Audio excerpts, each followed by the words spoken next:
Hi guys, I'm sorry it's been such a long time yet again since my last video. It's just been a mixture of work, moving, and fatigue, but now I'm back. I have a week off from work this week, and I wanted to show you my current planner and journal lineup and also talk to you about what I'm doing for OneBook July 2022. So as usual, we'll start off with my core planners, and then we'll move on to the journals and the memory keepers and all of the other planning related projects that I have. So first up, we have my trusty Hobonichi Cousin, which is my work planner for the 8th year, I think. This is in the Shall We Have Some Tea 2022 Hobonichi A5 cover, which I really like because it's so bright and happy. And I use a mechanical pencil. This is from Maker's Cabinet. I'll leave it linked down below because it's an amazing pencil. So I use this yearly overview to map out bigger events and conferences and times when I'm going to be away or doing something specific for a week or longer. So these are all conferences. This is a summer school, things like that. Then I use the monthly pages for deadlines. So I mark whenever I have a deadline, and then I put a colorful sticker on here so that my eye is drawn to it. Then the weekly pages are the core of the planner. This is where I keep all of my work-related to-dos and appointments. And for the daily pages, I have a mix of notes to do with various work projects and daily pages. So basically, if a particular day of the week gets too busy in the weekly section, then I'll move it over to the dailies so that I have more room, and then I can just spread out everything over the whole page, and it feels very liberating.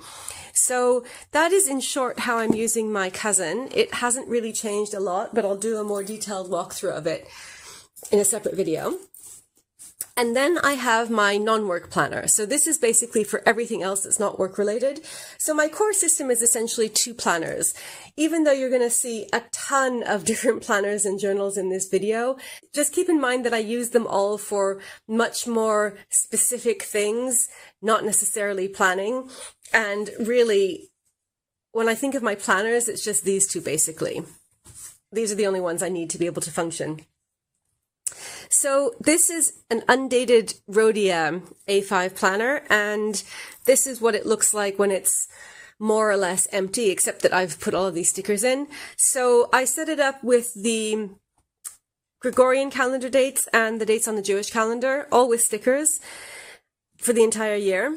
And I use this one basically to keep track of all of my to-dos and appointments that are not work-related. If there's anything that's time-sensitive, so an appointment basically, I will also put it in my cousin because I don't like to have the feeling that I have to look in 2 different planners to check appointments. I don't like the feeling that I might miss an appointment if I'm looking in the wrong planner. So everything goes in here because this is the one that I use most of the time.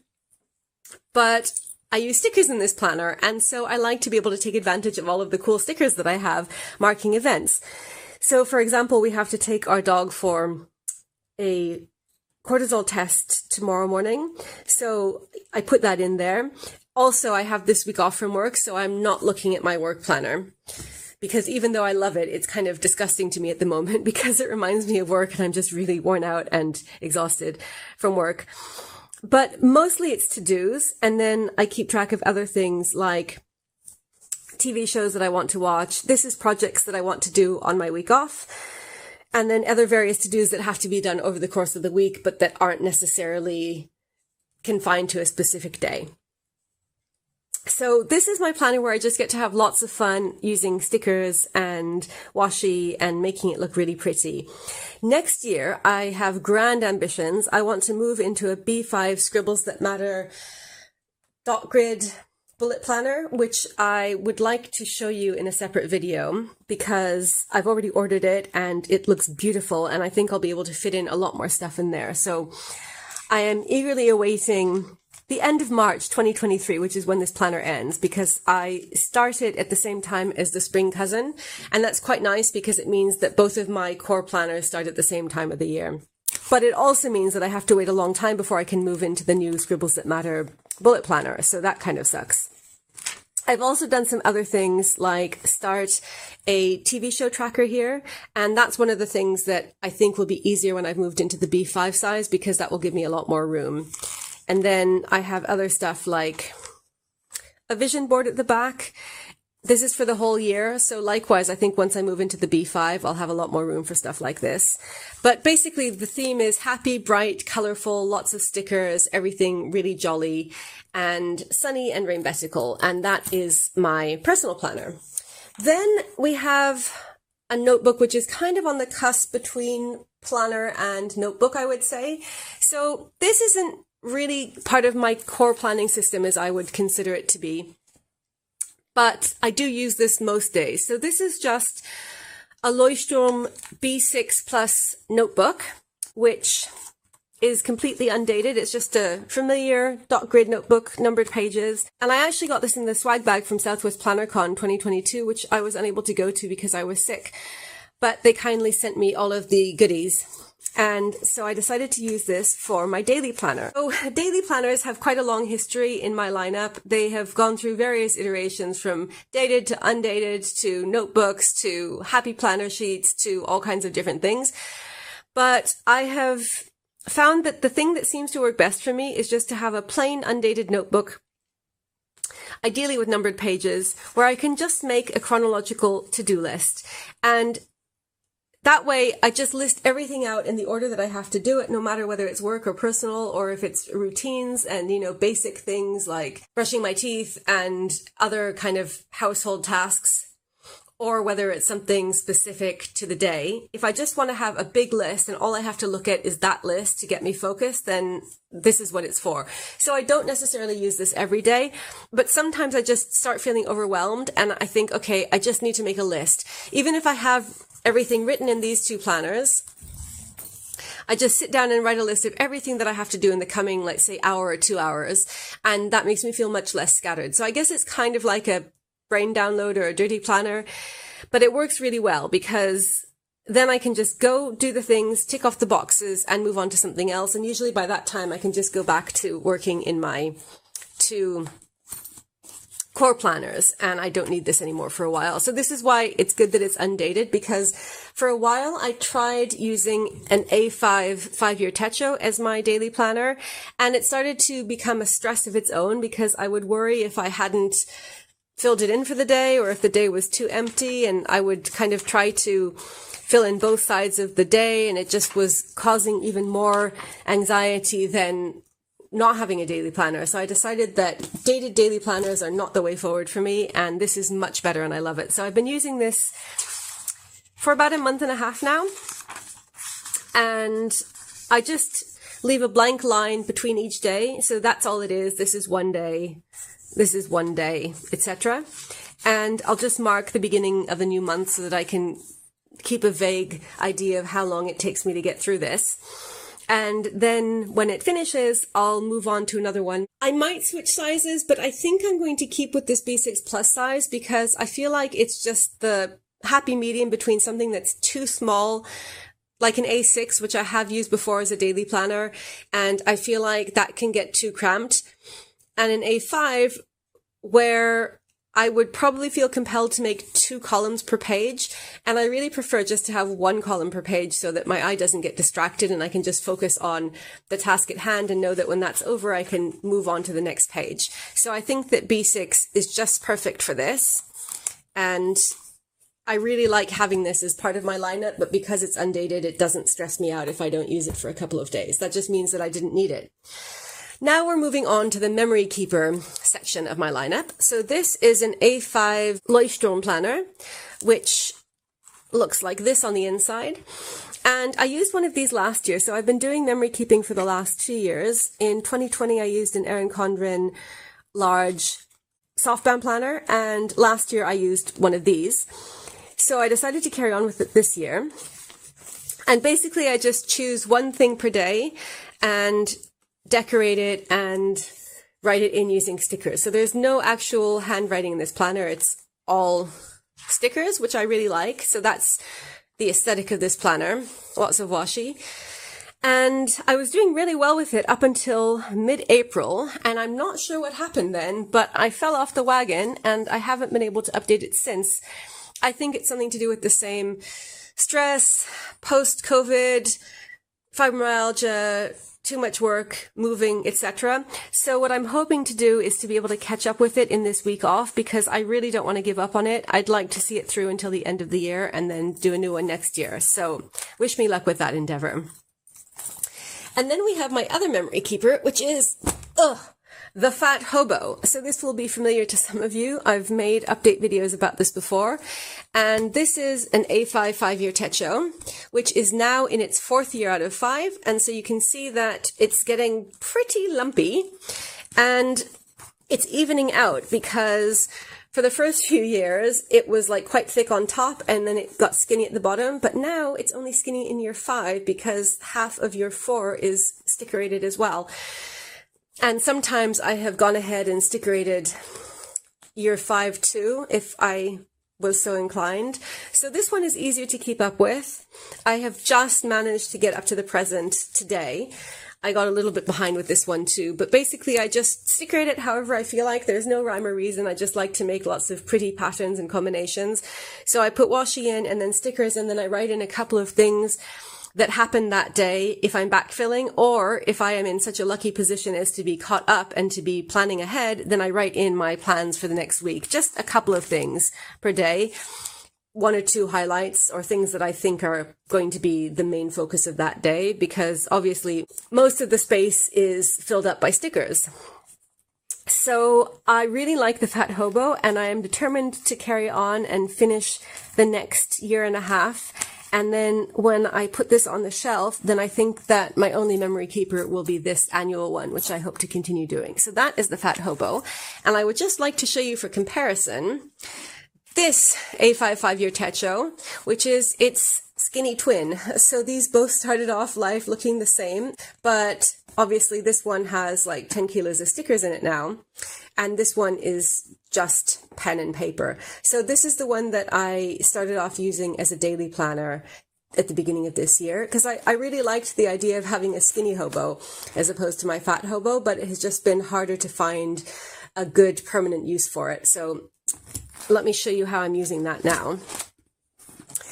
After using it as a daily planner for a few months, when we moved, we still live in the same area of London, but we just moved to a different flat, which is much nicer and has a garden that our dogs are really happy with. So we all love it a lot. But, you know, as usual, moving was a lot of work. And so much of my spare energy went into that. And I just stopped using this. I don't know what it was about after we moved, but I just stopped using it. So for a couple of months, it was totally blank, and it was obviously bothering me a lot and making me feel terribly guilty. So then I had a brief stint trying to use it as a daily journal, and that didn't work. I just somehow didn't take to it. I couldn't keep it up.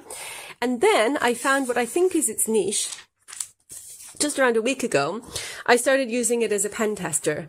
So basically, my idea here is that I'm just going to use it as a complete messy scrapbook where I can write anything I want for testing pens, trying ink out onto my river paper, swatching, that kind of thing.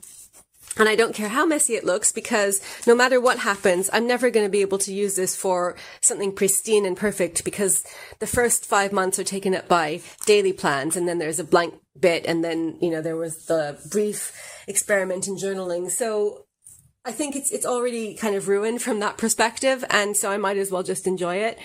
So I'm just using it for whatever I need a blank piece of paper for on the given day. So at the moment, usually it's pen testing, but I also am going to use it for testing out new planner ideas. So this is one that I'll show you in a minute. I've started a new notebook where I write down the headline of the newspaper every day when I get up.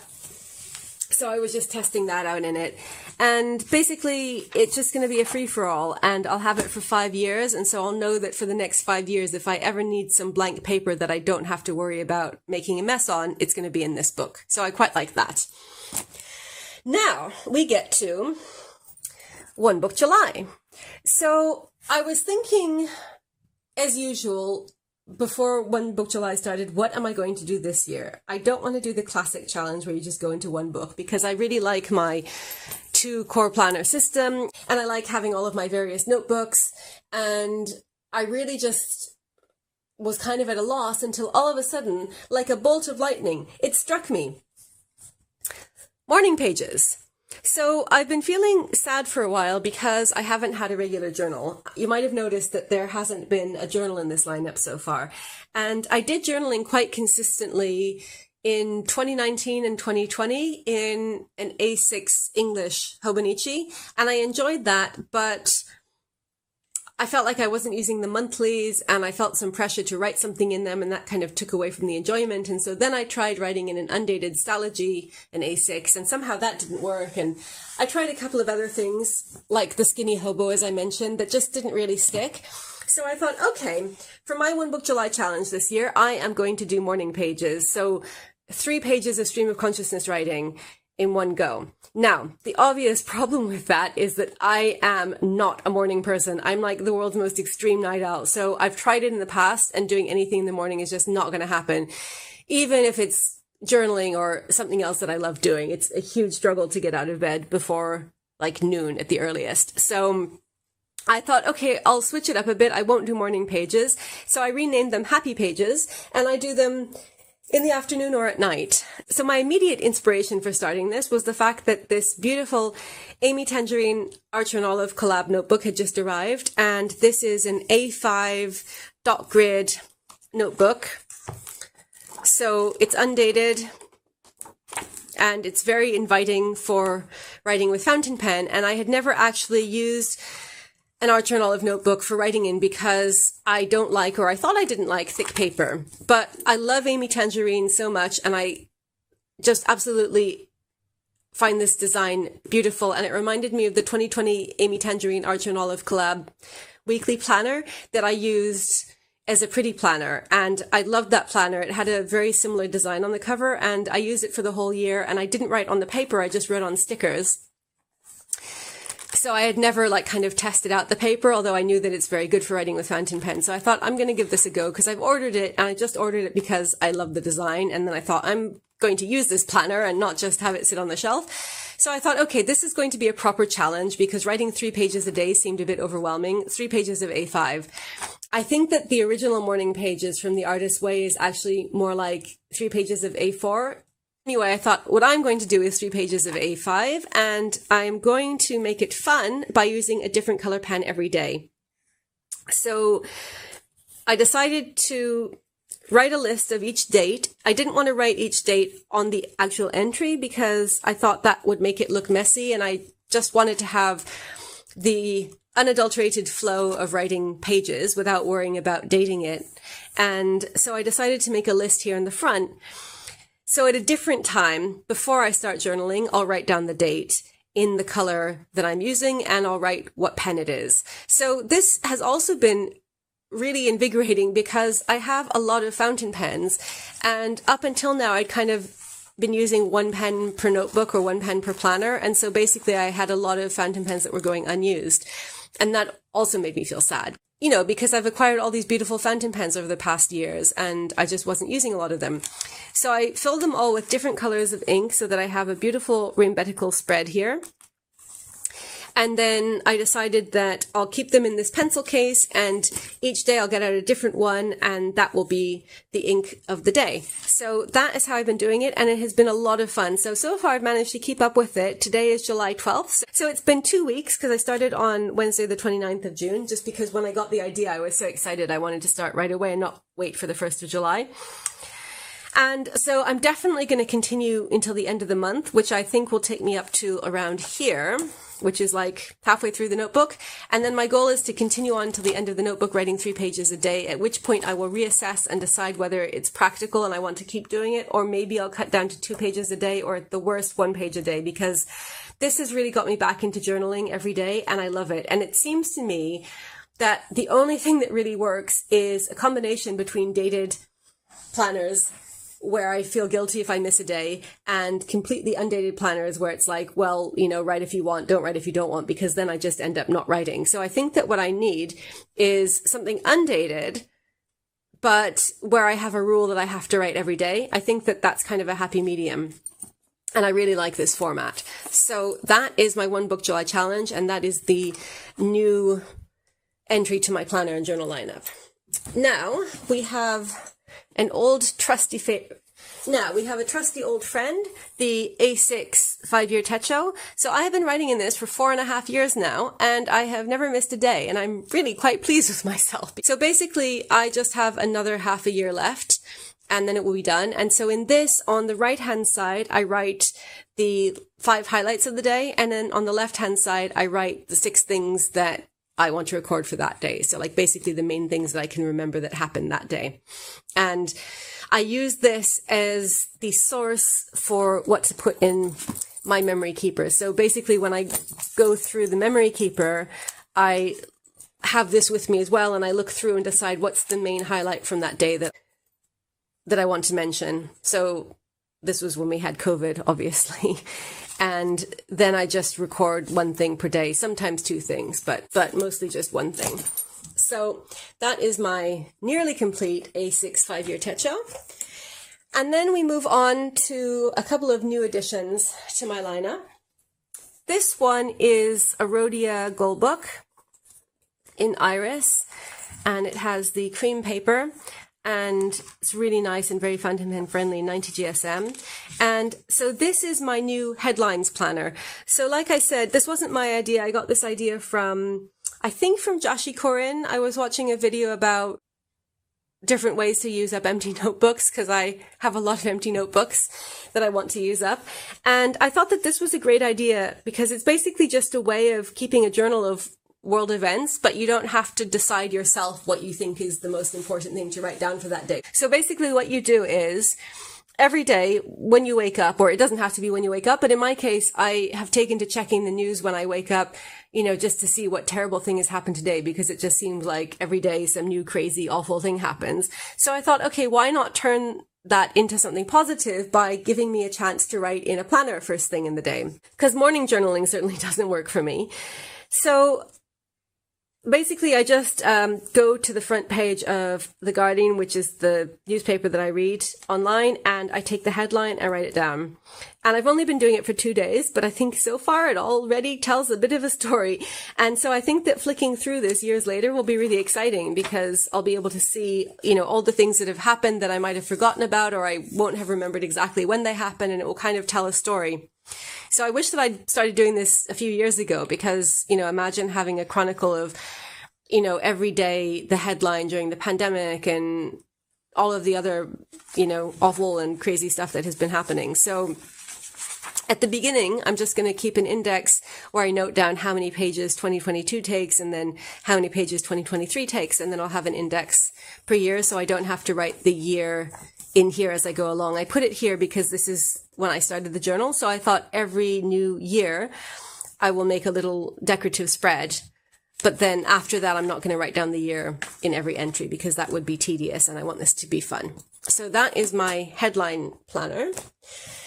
And then I have a B5 stylogy, which is one of the planners that has been in my graveyard for quite a while. I started off using this as a notebook in I think maybe 2017, and I only journaled a couple of pages, and then I felt like it was overwhelming because the pages are so big.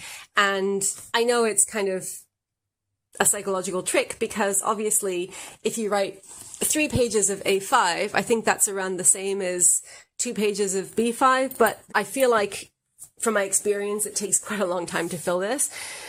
But it was such a beautiful notebook, and it was expensive, so I didn't want to get rid of it. So it's just been on my shelf languishing for a long time. So I finally decided that I'm going to use it as my haiku planner. I was using a weeks for my haiku planner, and then, as with everything, I fell behind and I missed about 2 months, and I tried going back to it when I finally got back on the haiku horse, and I just couldn't do it. So I thought, I'm going to try something else. I'm going to shake things up. And so I decided that maybe the same approach would work for this that I used for this, i.e. an undated planner. And I thought B5 would be perfect for writing haikus, because I never know exactly how much space I'm going to need. So if I have an A5, chances are a lot of the time it would be big enough, but maybe other times I'll have one where I need to you know, experiment a bit more before I get it right. Sorry, if you hear barking, those are some of my dogs working themselves up into a state. So I've just been using it for the last few days, and this has gone really well, and I enjoy it a lot. So I think I'm going to carry on with this. And again, the fact that it's undated gives me a lot of freedom, because if I do fall behind and there's a period when I'm not writing haikus, then I won't come back to a big empty space and a terrible guilty feeling. And also because it's a stylogy, this is one of the things that I love about the stylogy, is that you can date it quite easily, and somehow underlining the dates seems easier to me than writing in the dates. I don't know why, but it does. So that's a feature I really like with the stylogy, and I think that this should last a long time. And then at the end, I'm going to have this like big, beautiful, satisfying notebook full of haikus. So basically I write out the drafts here, and then I write the finished haiku at the top. So that's my haiku notebook. And now we're getting to the last few notebooks. These are all like kind of really more specific and eccentric projects, but I thought I'd show them to you because they are also notebooks. So this one is an A6 stylogy, and again, this has been in my graveyard for a long time. And I think it was in that same video, the JashiiCorrin video, which I will leave linked down below because it's really helpful if you're looking for ways to use up empty notebooks. She mentioned the idea of a Washi Graveyard notebook. So basically, this is a notebook where you put all of the stray ends of washi pieces that you end up with when you're using washi on something. You know, like sometimes you have to cut it a bit short, and you end up with a little bit of washi left at the end of the roll that you don't know what to do with. So you put it in here. So it's a Washi Graveyard. And I think that that is a brilliant idea, because up until now, I've just been sticking my spare bits of washi onto a piece of paper, and it's not that pretty, but I thought that this would be a really nice way to commemorate all of my used strips of washi, and that it will end up looking like a nice mosaic. And I wasn't using the notebook anyway. And I also wasn't using an A6. A6 is a really difficult size for me. I always feel like it's too small for anything substantial, but I keep somehow wanting to try it again, and so I end up with these unused A6 notebooks. And so I thought, perfect, this will be a way to use my A6 notebook, and also a way to use my A6 covers, because I have a ton of A6 Hobonichi covers, and it makes me sad not to be able to use them. So that's the Washi Graveyard notebook. And then this is a B6 stylogy coloring book. So this is another mindfulness, anti-anxiety project that I've tried. And again, I have been quite remiss with this, and I haven't used it in a while, but the beauty of this is that it is also undated, and so I can come back to it whenever I want. I just use alcohol markers to make patterns, and the fact that this has grid lines is really good, because it means that it's quite easy to just, you know, make different designs using the grid lines. So I kind of feel like this is in my toolkit of things to do when I need a pick-me-up or I need something nice to focus on, and it can be good to do while watching TV. It's kind of like knitting, because it gives you something to do with your hands, so I like having this on my shelf. And then this one is a washi swatch book. So different from the graveyard, this is a record of all of the washis that I have bought and where I bought them from. So I've just started this also in the last couple of weeks, and I got this idea from an Archer and Olive video about making a washi swatch book, which I will leave linked down below, because I found that really inspirational. So I haven't finished swatching all of my washis yet, but I am planning to go through the rest of them, and then every time I buy some new washi, I will instantly put a strip into the book and write down what it is and where I got it from, so that in future I'll be able to remember where I got my washi from, and it will make it easier to reorder. And I think it will also be a very nice way of welcoming my new washi to the family. So last but not least, we have another notebook, which is an A5 soft-bound Lifstream in Sage, dot grid, obviously. And this was another one that I bought before I had a use for it, so I really shouldn't have done that, but there you go. Necessity is the mother of invention, and this is what led me to watching all those videos about things to do with empty notebooks. And I've actually found some things that I think I would quite like to incorporate into my life, so it worked out well. So this is a list of 100 books. So I found out about the list of 100 from a blog post about things to do with an empty notebook. And it's basically whenever you have a question or a problem, you set yourself the task of writing stream of consciousness in one sitting without thinking about it, 100 different solutions to that problem. So the idea is that after the first like 20 or 30, your subconscious mind starts to work, and then it will kind of throw out solutions that you wouldn't have thought of if you were kind of, pondering the problem rationally. So you have to keep going. You can't stop and come back to it, or else your conscious mind will take over again. So I think it also works best with problems that have potentially a lot of different solutions. So I started off with a fun one, what to do with my Aura Estelle planner. So yes, I have ordered the new undated A5 Aura Estelle planners at their launch last week, because is that really a surprise? And so I thought this would be a fun way of just trying to test out this list of 100 and see if it works. And I actually was amazed that I did get to 100. They say it's okay if you double up, like if you keep writing out the same answer, because that might mean that your subconscious mind is kind of pointing you in that direction, and maybe that's a good thing to think about. And I thought, okay, I have a whole bunch of ideas here. It was fun. It was like a nice little thing to do. It only took about, I don't know, like 5 or 10 minutes. So I thought I'll just keep this notebook here as a place to write lists of 100. And whenever I have a more serious problem or question, I can go to this, and this will be one way of trying to solve the problem. So this is nice because, again, it's undated, so there's no pressure to use it. It's basically just on my shelf, and I can use it as and when. So I think that this is what I'm going to gravitate towards going forward, is more undated planners and notebooks, so that I don't feel like I have to keep up with them, because that is when it starts to feel like a burden instead of something fun. And I really want planning and journaling to be something that's fun and not feel like an extra chore. So essentially, I'm working towards just having these two dated planners, my work planner and my personal planner. And then the only other dated planner in my lineup I would like to be the memory keeper, which obviously isn't a planner at all. So first I have to finish my Fat Hobo, which is also dated, and finish my A6 5-year Techo, but those are my only other dated planners. So that is how things are looking at the moment. I'm hoping that since I've got some more free time this week, that I can make a couple of more videos.